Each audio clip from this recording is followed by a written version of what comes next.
The cell door slammed shut, and I was alone. My wrists still burning from the cuffs, the taste of blood in my mouth from where my lips split when they threw me to the ground. I'm Leela Jones, 12 years old, a black girl with nothing but a silver pendant shaped like a crescent moon, the last gift from my dad before he vanished into the streets of Memphis. I was shivering in that 6-8-foot concrete box, the fluorescent light buzzing like a wasp, when I realized I'd lost it, the pendant. My only piece of him, ripped off when the cops dragged me from the scene. My heart sank, not just for the pendant, but for what I'd done. I'd saved a man's life, a white cop named Officer Thomas Brantley, and now I was a criminal for it.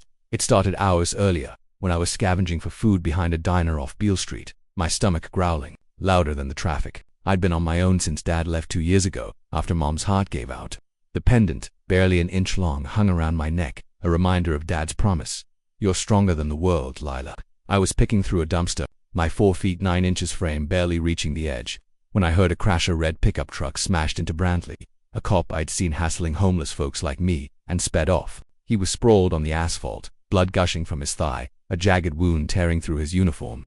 I froze, my breath catching. I could have run. Brantley had chased me off corners before, calling me trouble, but I saw Dad's face in my mind, heard his voice about doing right. I yanked off my pendant, the chain strong enough to hold, and knelt beside him, tying it tight around his thigh to stop the blood. My hands shook, but I remembered Mom's old nursing manuals, how pressure saves lives. Blood soaked my fingers, maybe a pint already gone, and I grabbed his radio. Officer hurt near Beale, he's bleeding out. I yelled, my voice cracking. I pressed on the wound, whispering, don't die, please, though I don't know if he heard me. Sirens screamed closer, and I thought I'd done something good. But when the cops arrived, their eyes locked on me, a black girl. Blood on my hands, crouched over their brother in blue. Get down, they roared, guns out. I tried to explain, but a fist slammed my shoulder, knocking me to the pavement. My pendant was torn off, stuffed into a bag labeled weapon. An older man, Mr. Clarence Reed, shouted from across the street, she saved him, you fools. But they shoved him back, threatening arrest. They cuffed me, the metal cutting into my 80-pound frame, and threw me into a cruiser.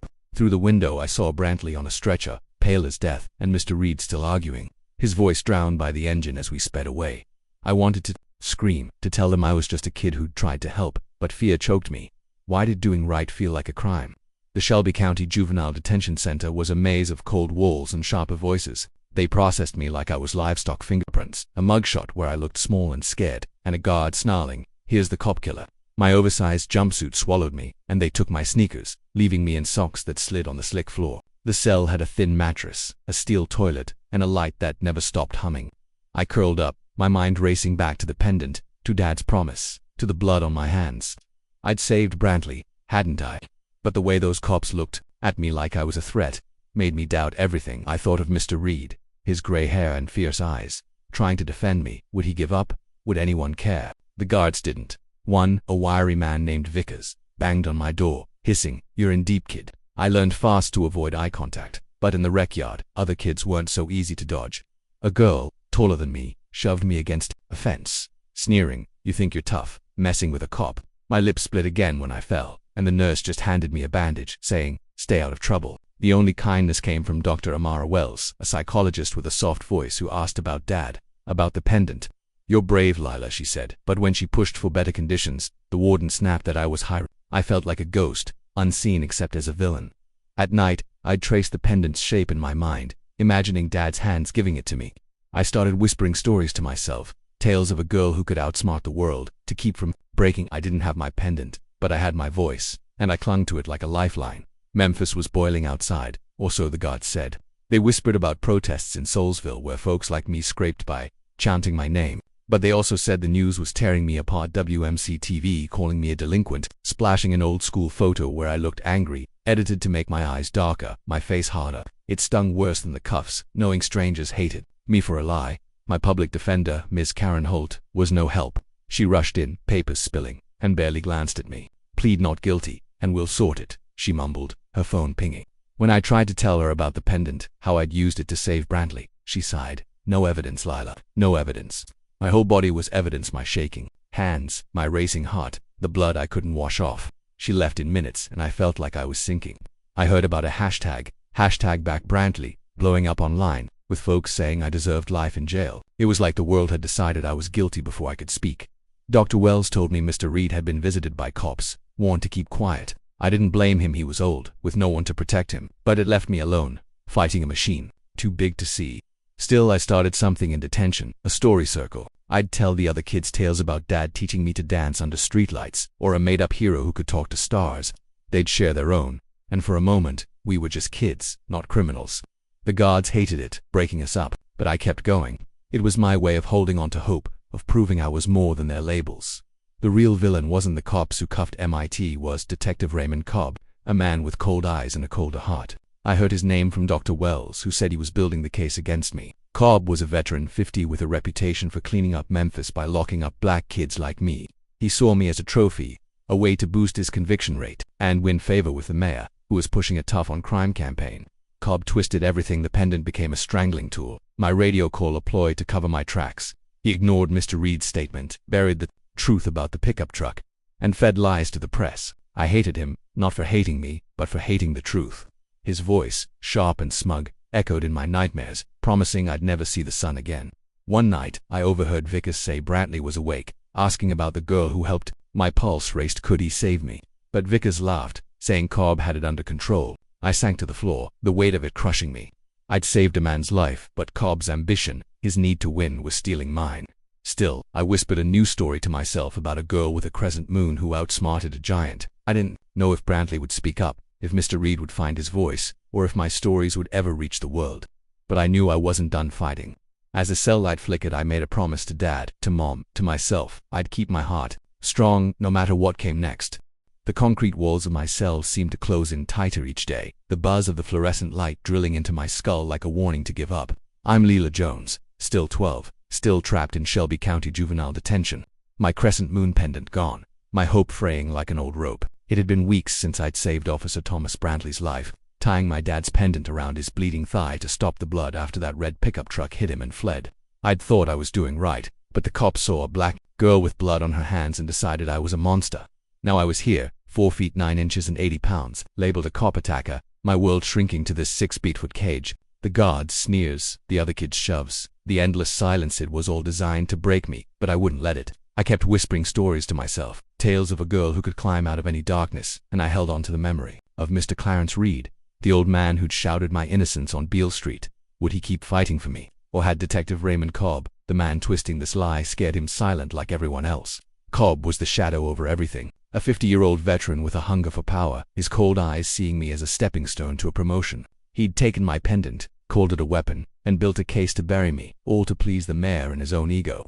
I hated how he made me feel small, but I refused to let him win. I had my stories, my voice, and a spark of something no cell could snuff out. The detention center was a machine, grinding down kids like me with every clank of a door. The guards treated us like we were already guilty, their voices sharp as the cuffs they'd snapped on me. Vickers, the wiry one, was the worst, banging on my door at night, hissing, "You're not fooling anyone, Jones." I'd flinch, my heart racing, but I'd force myself to stare back, even if my hands shook. The other kids weren't much better. In the rec yard, a boy named Trey, broad-shouldered and mean, cornered me by the basketball hoop. "You really think you're a hero?" he sneered, shoving me so hard my wrist throbbed where it had sprained before. I hit the ground, dirt in my mouth, and he laughed, saying I'd never get out. The guards watched, doing nothing, their silence louder than any shout.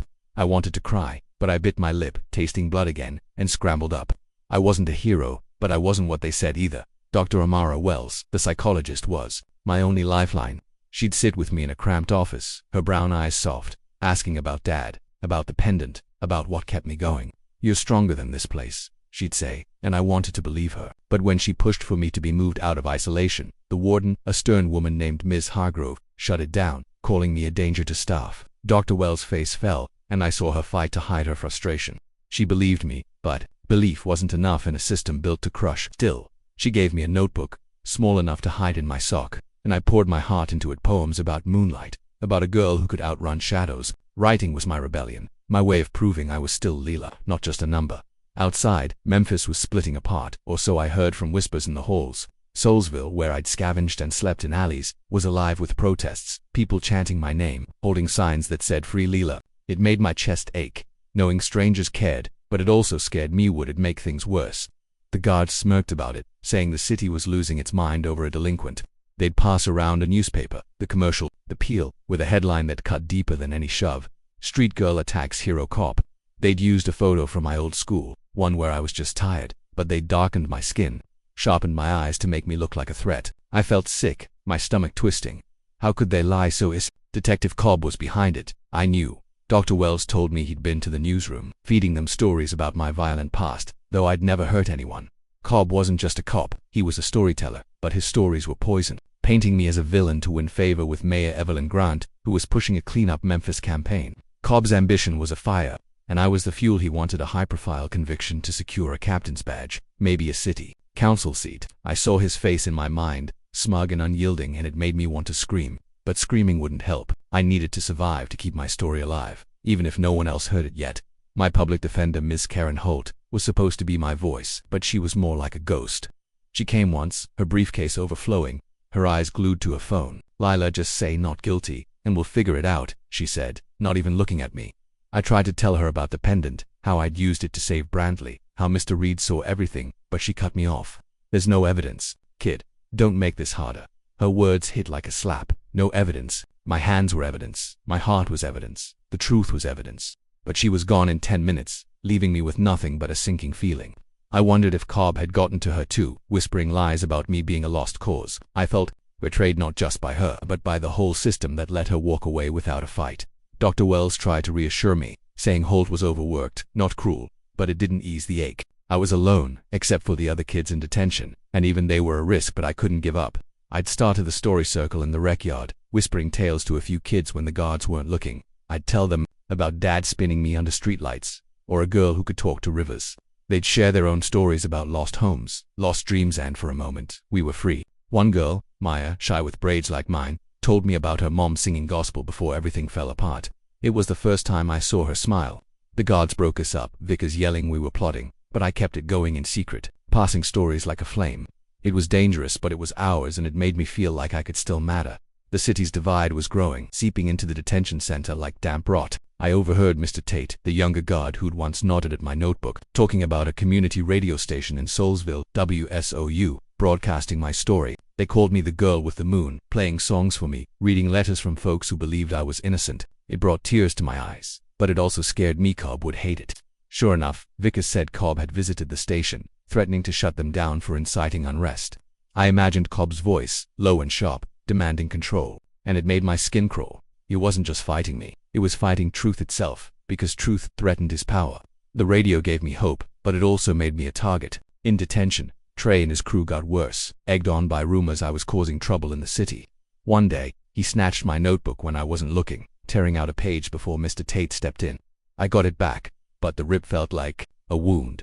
I wrote a new poem that night. Moon's gone, but light's still burning. They break my pages, but I'm still turning. I didn't know if WSOU would keep fighting, or if Mr. Reed was still out there, or if Brantley, awake now, would speak for me. I heard Vickers say Brantley was asking about the girl, but Cobb was handling it. What did that mean? Was Cobb silencing him? I thought of Dad's promise, that I was stronger than the world, and I clung to it. I wasn't just fighting for me, I was fighting for every kid in here, for every voice Cobb tried to crush. As the cell light flickered, I whispered a story about a girl who turned shadows into stars, and I swore I'd keep telling it, no matter how dark it got. The hospital room's antiseptic smell clung to my dreams, even though I was still locked in my 6-8-foot cell in Shelby County Juvenile Detention, my wrists scarred from cuffs that had branded me a criminal for saving a man's life. I'm Lila Jones, 12, a black girl with nothing left but a notebook and the memory of my dad's crescent moon pendant, torn away when I was arrested for helping Officer Thomas Brantley. I'd tied that pendant around his bleeding thigh weeks ago, after a red pickup truck hit him and fled near Beale Street, but the cops saw only a black kid with blood on her hands and threw me in here. Detective Raymond Cobb, a man with ambition as sharp as his badge, had twisted my act of courage into a crime, his lies painting me as a threat to keep Memphis under his control. But something was shifting. I heard whispers from Mr. Tate, the guard who'd once saved my notebook, that Brantley was awake, asking about the girl who helped. My heart leaped, then sank. Could he break through Cobb's web of lies? Or would Cobb, with his cold eyes and mayor-backed power, silence him too? I clung to my story circle, whispering tales of hope to other kids in detention, but the weight of Cobb's hatred pressed harder each day. I drew crescent moons in my notebook, each one a promise to Dad that I'd keep fighting. But I wondered if my light was fading, if Memphis would ever see the truth. In the hospital 3 miles away, Brantley was wrestling with his own shadows. I didn't know it then, but he was lying in a bed at Methodist University Hospital, the beep of monitors pulling him from a fog of pain. His thigh, stitched and bandaged, throbbed with every move. A reminder of the blood, maybe a pin that I'd stopped with my pendant. He remembered my face, my voice urging him to hold on, and it haunted him. His wife, Ellen, sat beside him, her freckled hands clutching his, telling him about me. The delinquent the news vilified. Brantley's chest tightened with guilt. He'd been harsh to kids like me, chasing them from corners, assuming they were trouble. I'd been one of those kids dodging his flashlight, and yet I'd saved him. Why? He thought of his daughter, Sophie, only 10, and imagined her in my place, scared, alone, caged. The thought made him sick. Ellen showed him a WSOU radio clip, Soulsville's station, calling me the girl with the moon, playing a gospel song for my freedom. It stirred something in him, a spark of shame and resolve. He asked for his phone, wanting to call the station, to tell the truth, but a nurse, nervous, said it was missing. When his partner, Officer Greg Malone, visited Brantley, sensed a shift. Malone's smile was tight, his words careful, urging him to stick to the story that I'd attacked him. "Cobb's got this handled," Malone said, mentioning Brantley's upcoming sergeant exam. The threat was clear: speak up, and lose everything.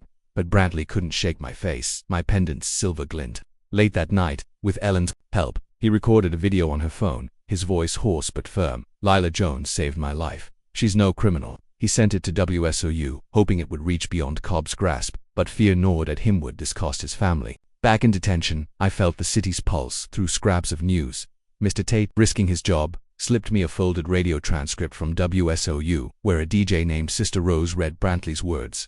My eyes stung. Someone believed me. But Vickers, the cruel guard, overheard Tate, snatching the paper and tearing it. "Don't get cocky, Jones," he growled, and I knew Cobb's influence ran deep. Cobb wasn't just a cop, he was a puppet master, pulling strings to protect Mayor Evelyn Grant's nephew, Ethan Grant, the pickup's driver.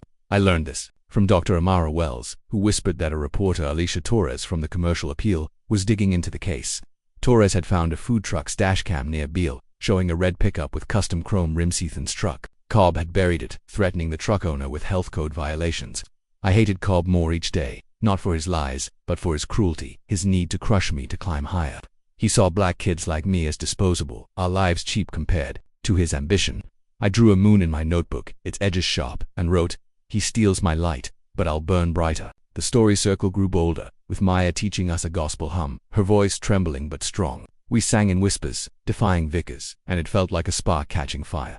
Outside, Memphis was a battleground. Soulsville's protests swelled, led by my old teacher, Mr. Marcus Reed, no relation to Mr. Clarence Reed, but just as fierce. Marcus, a wiry man with a poet's heart, started #LilaSaved, organizing a vigil outside the detention center. Hundreds gathered, holding candles shaped like crescent moons, their glow lighting up the night. WSOU broadcast it live. Sister Rose's voice cracking as she read my poems, smuggled out by Dr. Wells. I didn't know then, but Marcus had found my old school notebook, left in a shelter, and shared its words. "Moonlight don't bend, it breaks through." The crowd sang Maya's gospel hum, learned from radio, and it reached me in my cell, faint through a vent. I pressed my ear to the wall, tears falling, feeling less alone. But downtown, wealthier Memphians rallied for Brantley, waving #Back Brantley signs. Blind to Cobb's lies, a businessman, Victor Langston, funded billboards showing Brantley in uniform, captioned, "He protects us." Langston's real estate empire thrived on mayor-backed contracts, and he saw my case as a way to curry favor.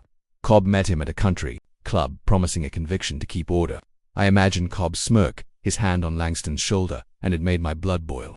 Torres, though, was relentless, interviewing Mr. Clarence Reed, who'd seen me save Brantley. Cobb's men had visited Clarence, warning him to forget what he saw, but the vigil gave him courage. He told Torres everything, his voice shaking but clear. Torres' editor hesitated, fearing mayor backlash, but she posted Clarence's account on X where #LilaSaved trended, clashing with #BackBrantleyHate. In detention, my public defender Ms. Karen Holt finally showed a pulse. She visited after Brantley's video aired, her eyes less distracted, holding a file marked Jones. WSOU's broadcast had shaken her, and she'd seen Torres' post. "This changes things," she said, but her hands shook, like she feared. "Cobb," I told her about the pendant again, how it was a tourniquet, not a weapon, and for once, she listened. "I'll request a forensic analysis," she promised, scribbling notes. I wanted to trust her, but doubt lingered. Could she stand up to Cobb? Holt filed a motion to dismiss, citing Clarence's statement and evidence mishandling, but Cobb countered with a memo calling my radio call suspicious. He was everywhere, his lies a fog I couldn't escape. I thought of Brantley, wondering if he'd keep fighting. Dr. Wells said he'd been sedated again, a medical mix-up, but we both knew it was Cobb. I drew a moon with cracks, my poem fierce, they drugged his truth, but mine's still rising. The story's circle grew, with Trey, once my bully, joining in, his voice low, sharing a story of his lost dog. It was a crack in his armor, and I saw him as a kid, not a threat. But Vickers caught us, sending Maya to isolation for disrupting order. I felt guilty, my chest heavy had I put her there. I kept the circle alive, whispering through vents, promising Maya we'd sing her back. The vigil's light reached deeper than I knew. Marcus Reed's murals, painted across Soulsville, showed crescent moons in my silhouette, tagged #LeelaSaved. A church choir, led by Reverend Clara Taitno, relation to Mr. Tate, sang at the vigil, their voices on WSOU reaching national news. Clarence Reed, inspired, gave Torres a photo he'd taken of the pickup's license plate, proof Ethan Grant was the driver. Cobb tried to seize it, but Torres had backups. Holt's forensic request went through, despite Cobb's pressure on the lab to reconsider. The analysis was pending, but hope flickered in me, fragile as a candle. I thought of Dad, his promise that I was stronger than the world, and Brantley, risking everything to speak. Cobb's shadow loomed, his ambition a blade, but I wasn't alone anymore. Memphis was waking, its heart beating through vigils, murals, and songs. I drew a moon, whole and bright, and whispered a story about a girl who turned lies to light, ready to face whatever came next. The courtroom air was thick with tension, a storm brewing in the whispers and glares of a divided Memphis, and I, Leela Jones, stood at its center, a 12-year-old black girl whose only crime was saving a man's life. My oversized, borrowed suit hung on my 4'9", 80-pound frame, making me feel like a shadow in a room full of giants. Weeks in Shelby County juvenile detention had hollowed my cheeks, but I clutched my notebook, its pages filled with crescent moon sketches and poems, a lifeline to Dad's promise that I was stronger than the world. I'd tied his pendant around Officer Thomas Brantley's thigh to stop the bleeding after a red pickup hit him and fled near Beale Street. But Detective Raymond Cobb, a man whose ambition burned hotter than his badge, had twisted my act into a lie, labeling me a cop attacker to climb Memphis' power ladder. Now, in the Shelby County Juvenile Court, I faced a judge who could free me or bury me. While Cobb's cold eyes watched from the prosecution's side, his smirk a blade cutting through my hope, I thought of the Soulsville vigils, the #LeelaSaved murals, the WSOU radio broadcasts, strangers fighting for me when I couldn't fight for myself. But would it be enough? My public defender, Miss Karen Holt, had finally woken up, her hands steady, as she clutched a file with Brantley's video, Mr. Clarence Reed's photo, and a forensic report on my pendant. Across the room, District Attorney Laura Bennett, a polished woman tied to Mayor Evelyn Grant, stood ready to push for adult court, her words dripping with venom about justice for heroes. I felt the weight of Memphis divide's candlelit hope against downtown's blind loyalty to police and wondered if my truth could break through. A sketch artist in the gallery, a young woman named Tessa, caught my eye, her pencil capturing my face with a softness I barely recognized. Would she draw me as a girl or a villain? The courtroom buzzed as Judge Robert Klein entered, his face a mask of impartiality, but I saw the strain in his eyes, like he knew this case could tear the city apart. Bennett opened with a performance, her voice sharp as she held up a photo of my blood-soaked pendant, calling it proof of intent to harm. She painted Brantley as a martyr, a 40-year-old officer who risked everything for Memphis, and me as a street menace who'd exploited his vulnerability. My stomach churned. How could she lie so smoothly? I wanted to shout that I'd saved him, that the pendant was Dad's, not a weapon, but Holt squeezed my hand, whispering, "Wait." Her eyes were fierce now, not distracted like before, and I clung to that change. Bennett's words stung, but I saw Cobb nod approvingly, his tailored suit and slicked back hair screaming confidence. He'd orchestrated this, feeding Bennett lies to protect the mayor's nephew, Ethan Grant, the real culprit behind the wheel. Cobb's ambition wasn't just personal, it was a shield for the powerful, a way to keep black kids like me in cages while Ethan walked free. I hated him, not with anger, but with a deep ache for the truth he crushed. Holt stood, her voice steady, and began dismantling Bennett's story. She presented the forensic report, showing the pendant's chain was used as a tourniquet, not a weapon, its silver links bent from pressure, not violence. She played Brantley's video, his hoarse words echoing, "Leela Jones saved my life." Gasps rippled through the gallery, where #LeelaSaved supporters in red shirts leaned forward, their crescent moon pins glinting. Holt showed Mr. Reed's photo of the pickup's license plate, tying it to Ethan, and a food truck's dashcam clip, its grainy image clear, Ethan's face panicked behind the wheel. Bennett objected, calling it circumstantial, but her voice faltered and I saw Cobb's smirk fade, his fingers tapping nervously. The room grew hotter as Holt revealed more Cobb's threats to Mr. Reed, his pressure on the forensic lab, his visits to WSOU to silence Sister Rose. I thought of my story circle in detention, how Maya's gospel hum had kept us going, and now it felt like Memphis was singing for me. But the drama spiked when Bennett offered a plea, probation for a guilty plea, a way to spare the city more pain. Holt hesitated, her eyes meeting mine, and I saw her fear ejecting. This could mean years in prison if we lost. My heart pounded. I was innocent, but the system didn't care. I thought of Dad, his pendant, his promise, and whispered, "No deal." Holt nodded, her jaw set, and pushed forward, submitting a community petition from Soulsville, 5,000 signatures, demanding my release, organized by Mr. Marcus Reed's vigil. Tessa's pencil flew, sketching the petition's pages, and I wondered if she saw the girl I was inside, not just the scared kid in court. Then came the shock, a commotion at the doors. Brantley limped in, his 6-foot frame gaunt, his uniform loosed from weeks in the hospital. Ellen, his wife, supported him, her face fierce with pride. "Your Honor, I need to testify," he said, his voice cutting through the room like a bell. Bennett objected, her face pale, but Judge Klein silenced her with a sharp, "I'll hear him." Cobb leaned forward, his eyes narrowing, and I felt a chill. He'd tried to drug Brantley silent, hadn't he? Brantley's testimony was a lifeline. His words raw. Leela used her pendant to stop my bleeding. Maybe a pint, maybe more. She called for help, stayed with me. I'd be dead without her. He pulled out a toxicology report, his hand trembling, showing an unauthorized sedative in his system after he'd tried to speak out. "They wanted me quiet," he said, staring at Cobb, whose face went stone cold. The gallery erupted. Hashtag #LaLawSave supporters cheering. Hashtag back Brantley folks stunned. Tessa's sketch captured Brantley's defiance, and I felt a surge of hope, but fear lingered. Cobb wasn't done. Bennett cross-examined, her voice icy, suggesting Brantley's trauma clouded his memory. He didn't waver, his eyes locking on mine. I know courage when I see it, and Lila's got more than most. My throat tightened, tears burning, but I held them back. Holt seized the moment, presenting Torres' latest find, a repair receipt for Ethan's pickup, dated a day after the hit and run, paid by a city account linked to the mayor's brother.